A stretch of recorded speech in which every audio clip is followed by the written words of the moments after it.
ଆଜି ଚିକିଙ୍କର ଆଜି ସବୁ ସତ ଜାଣିସାରିବା ପରେ ଜେଜେମା ଆଜି ଚିକିଙ୍କ ବେକକୁ ଚିପିକି ମାରିଦେବା ପାଇଁ ବହୁତ ବଡ଼ ଷଡ଼ଯନ୍ତ୍ର କରିଥିବା ଆଉ ତାଙ୍କୁ ଚିପିକି ଧରିଥିବେ ତାଙ୍କ ବେକକୁ।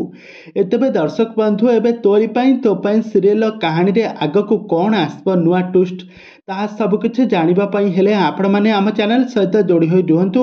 ଆମ ଚ୍ୟାନେଲକୁ ସବସ୍କ୍ରାଇବ୍ କରି ପାଖରେ ଥିବା ବେଲ୍ ଆଇକନକୁ ଦବାଇ ଦିଅନ୍ତୁ। ତେବେ ଦର୍ଶକ ବନ୍ଧୁ, ଏବେ ତୋରି ପାଇଁ ତୋ ପାଇଁ ସିରିଏଲ କାହାଣୀରେ କିଛି ନୂଆ ଟୁଇଷ୍ଟ ଘଟି ଯାଇଛି। ଆଜି କ'ଣ ଘଟିବ ନା, ଜେଜେମା ଆଜି ଚିକିକୁ କହୁଥିବେ, ତୁ କାହିଁକି ଏମିତି କଲୁ, ମୋ ସ୍ତ୍ରୀକୁ ଏମିତି କାହିଁକି ତୁ ଜେଲରେ ପୁରେଇ ଦେଲୁ।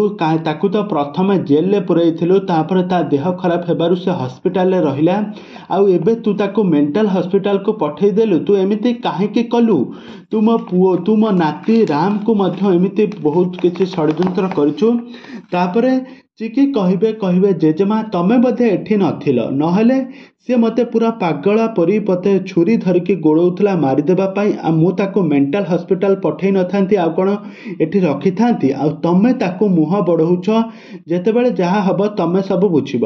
ତାପରେ ଜେଜେମା ହଠାତ୍ ରାଗିଯାଇ ଚିକିଙ୍କ ବେକକୁ ଧରିକି ମାଡ଼ି ବସିବେ, ତାଙ୍କୁ ମାରିବା ପାଇଁ ଚେଷ୍ଟା କରିବେ।